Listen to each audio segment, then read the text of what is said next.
I'm not good at games. Me neither. Hello, NFI. Hi.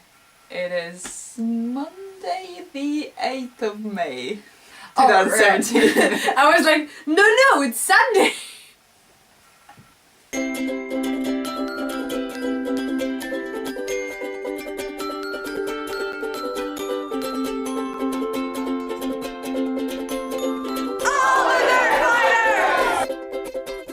You should see me play Oblivion, because I'm always in the god mode, and I just run around and kill people for their clothes, and then I steal their clothes, and then I dress up.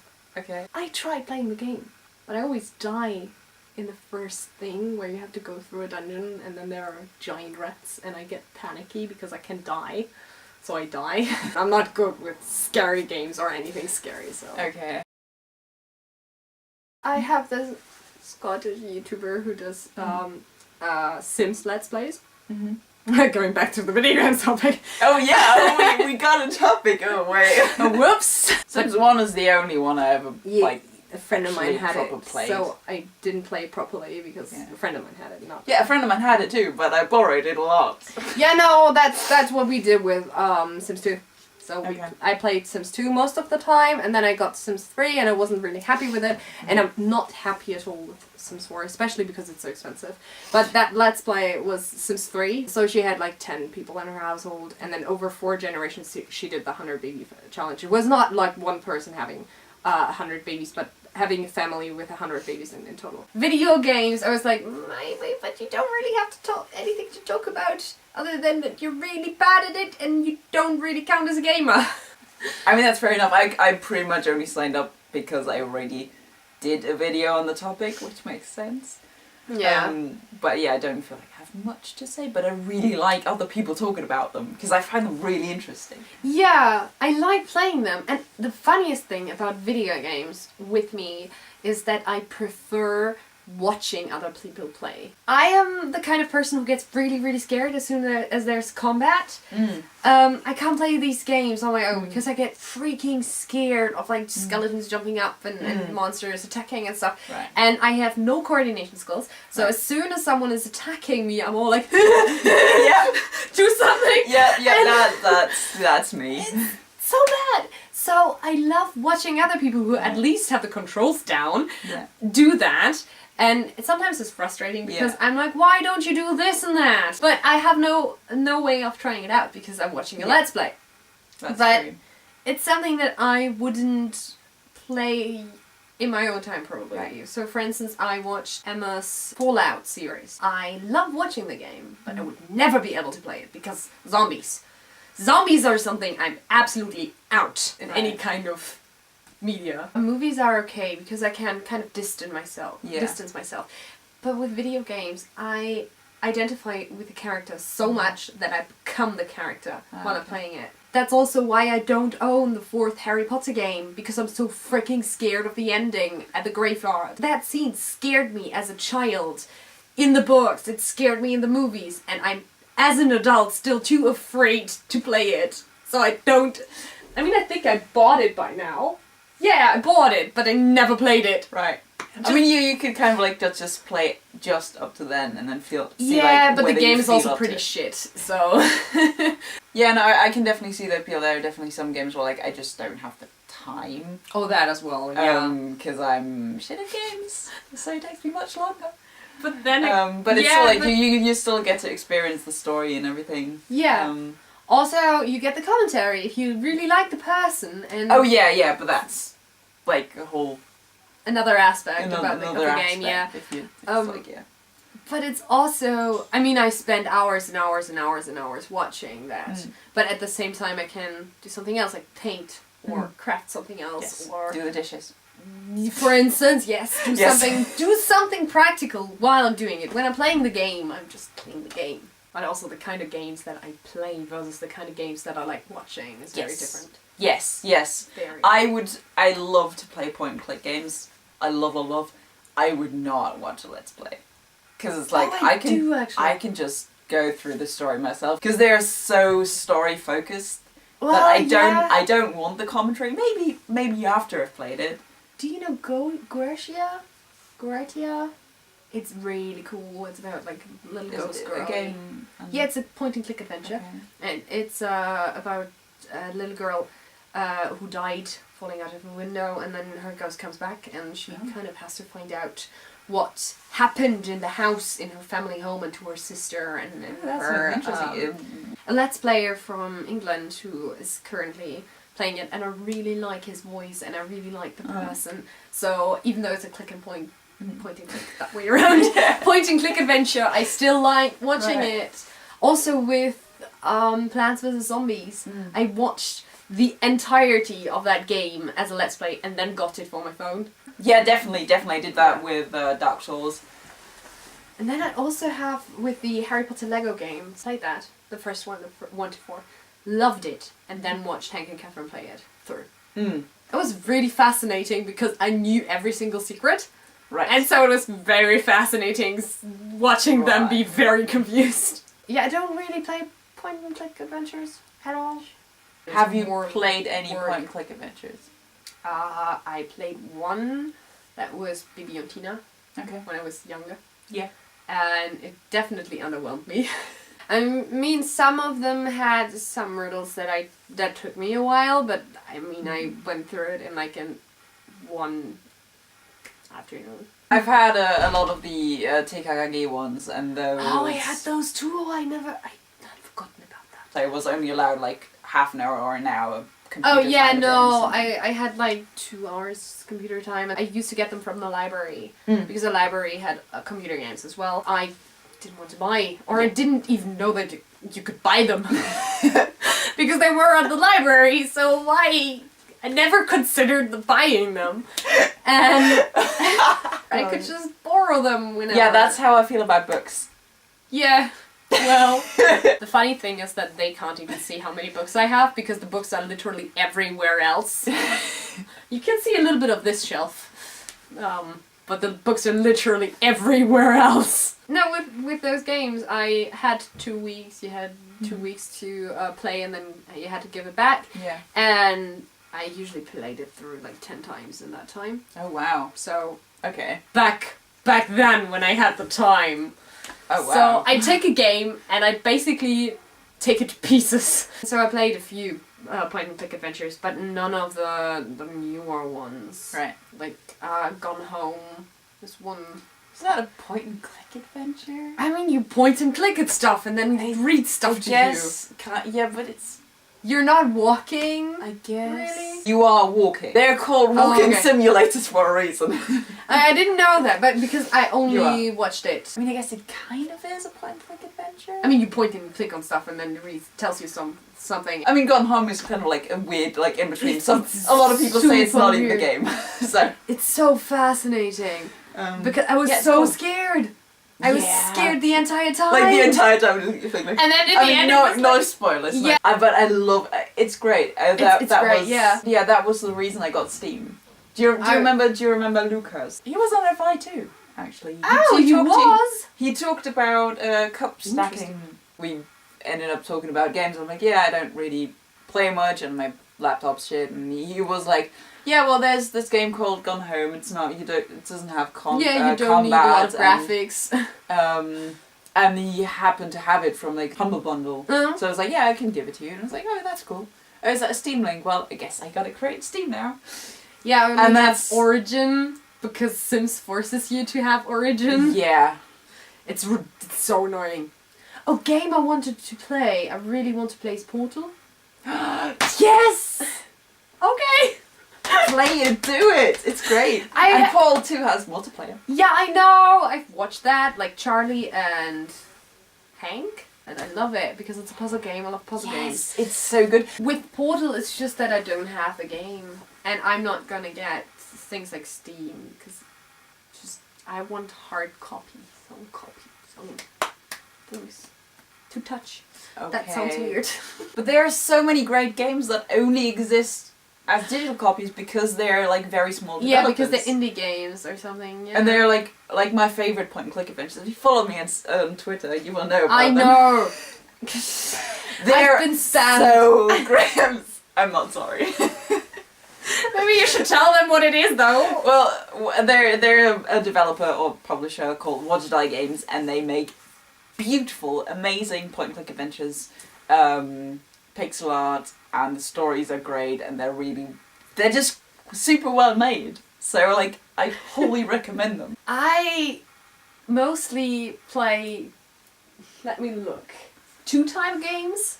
Yeah. Harry Potter and Sims. Those are the computer. Because what you have to understand is I don't have a console. The only console I've ever owned was a PS2, and that was borrowed from a friend because she had brought it for my birthday to play SingStar and she'd forgotten it. So I had her PlayStation for like 2 years, and I played SingStar and a little bit of GTA.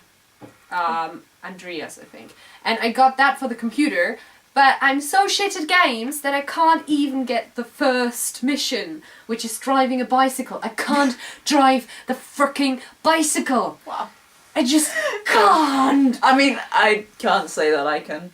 The controls are terrible. I'm terrible at driving. I now have a controller for the computer, but the problem is that that game doesn't work with that controller. I can't play the game because I can't do the mission, so I stopped playing it. And then there is a game that I really love, which is Black and White 2. Only ever played the second one. Okay. And it's basically a simulation building game where you are God. And you have a creature, which is slightly adorable, slightly not adorable, depending on what you are. And you have this scale between you're a good god or a bad god, so you kill people or you help them. Okay. And you are the god of the Greek, who have been defeated very badly, and you are helping them building up their civilization and getting the land back. You have 2 ways to do that, either by building a lot and getting influence, and that's the good way, where you don't kill people, or you go full-on military and then try to bomb everything out of the way. It's kind of like Civilization. Yeah, or any other of those types. Yeah. But it's also interesting because you have this moral aspect to it. All of your choices have an influence on that, and that influences your creature, and that influences what happens in the story a little bit. And I think that sounds similar to. It's really nice. I think Hearts of Iron or something. Not necessarily a moral aspect, but like how your people kind of feel about you. And diplomacy and I don't know. They're probably. Well, you don't really have diplomacy there because the other one, the other people are always like, I'm gonna kill them. I found it very hard to win the bad way. So the game is kind of pushing you towards being a good person. Right. Okay. I'm the kind of player who tries off if they can jump off something. For instance, in the Harry Potter games, I'm always like in the part where the stairs are. In some games, you can jump off of them and then die at the bottom, and I'm always doing that. Okay. I don't know why, but in every new game, I try out the basically like, the limits. On everything. I can't do that too. I'm testing out the limits, and I'm like, can I jump off here? Yeah. Oh, I'm dead, but I can't jump. I didn't splatter because it's a kid's game, but you just land on the floor of like the staircase building thing part of Hogwarts, just on the floor, and Harry just stands there and is like, oh, and then just drops dead. It's so ridiculous. I did it like 10,000 times. Oh, and in the 5th Harry Potter game, you can do Wingardium Leviosa and let things fly. So you could pick up a stone bench in the courtyard and let it fly around and then hit people with it. And I would hit Hermione with it because every time you hit her with it, she would fly away like 2 meters or something and go like, ow! And I'm like, girl, you're dead! And she's like, ow! Gets up and walks over to you so that you can hit her with a bench again. Same with the Lego games, you can pick up people and throw them over into the abyss. Yeah. It's just Lego pieces, so they just go apart and then put themselves back together again. But boring. Yeah, I'm not playing games as I'm supposed to play them. Yeah, but like, if you have the option, to do those things is built in the game, then obviously you're supposed to do it. You can attack people like with spells, and then they start dueling you. You can't do that with teachers walking around and some people walking around like Draco if he's walking around. You can't because they are important to the storyline. But you can just keep hitting them with the bench and they stop. They stand still. 50% of my playing time is just hitting people with benches. Yeah, I mean, it's the same with like The Sims. I mean, you're supposed to kind of like simulate life, but really, what people do, you've got the people who build houses. Yeah. You've got the people who reenact fan fiction, and you've got the people who drown their Sims in pools. And you got the people who get 1,000 babies. I suppose, yeah. Yeah, for some reason when I play Sims, my first impulse is get a guy, have a baby. And then in real life I'm like, no, thank you. My first impulse is like, okay, never have more than one sim, because it gets too confusing, I can't multitask. No, I actually have one game where I have a mod that makes it so I have more people in my house than 8. It's 8 is the most. And the game gets super laggy and it just breaks down. But it's so funny because I have like 5 toddlers. And it's really hard. But at least in what you have to remember is that it's no longer Sims 1. They've gotten really a lot more self-contained. So you don't have to tell them to do everything. They go to the toilet on their own. They do that in Sims 1 too. Yeah, but sometimes, I mean, the walking... They just don't clean up after themselves. Yeah, that has gotten better, for instance. It's gotten more complex, gotta say that. Yeah. But it's also gotten harder because you have to... There are so many more things going on. Like, just looking at creating a sim, it takes hours. I mean, I suppose you can just, like, take a default. Yeah, but not if you're, like, playing your life. Well, I mean, yeah, if you want to have the options, then you can use them, but I guess you don't. I've always, at some point, made some sort of version of myself, and then people I like and people I hate, and then kill the people I hate. Okay. In Sims 2, it got so bad with the cheating that I could cheat literally every possible death in the game. And a friend of mine spent an afternoon just catching NPC Sims and killing them in every possible way. Sims 3, not so much. It's not as cheatable. Sims 2 I mean, in very Sims nice. 1, in Sims 1 you can pretty much cheat everything, I think. Yeah. I mean, you can cheat money, you can cheat moods. I think you can cheat abilities. Well, in Sims 2 I was able to cheat that a person gets pregnant with themselves. Interestingly enough... I don't know. I mean, you can make them pregnant. I don't know if it matters with who. Yeah, well there you can specifically say with myself. And because I read a book called Blueprint, and that's about cloning. In The Sims, if you clone a woman, it's the sex of the kid is male. Oh. So I just went and turned that gender to female, because you can turn the gender, you can't turn the sex afterwards with cheating. So you can say act as a woman, act as a man. That determines whether they, for instance, go in for a kiss or something. Things like this. Like there are male specific. For instance, a peeing sitting down or standing up is something that a man pees standing up. Right. That's a possibility. I quite like that. Yeah. Because it gives depth to that storyline. Mm. So yeah, I don't consider myself a gamer, but I love games. Yeah. I would agree with that. I mean, I now own a Wii. Started playing Zelda. Oh, I also love Game Boy games. Gotta say that. Because I never had a Game Boy. I borrowed one when I was 12. Mm-hmm. And I started playing Pokemon. Mm-hmm. 2nd generation. And I'm not sure if they're called that in English as well, but definitely in German it would have been Crystal and Gold. Something is flashing. Oh, the memory card is running out. Cool, do we have enough footage? I think we got footage. Yeah, we probably have enough footage. So wrapping up, neither of us is really a gamer. But games are great. Yeah, games are great. I love games. Yeah. And we all play our own very own ways. Games are there to be gamed, basically. I mean, the theme week of theme is Life's a Game, let's use cheat codes. And that's basically what we just said today.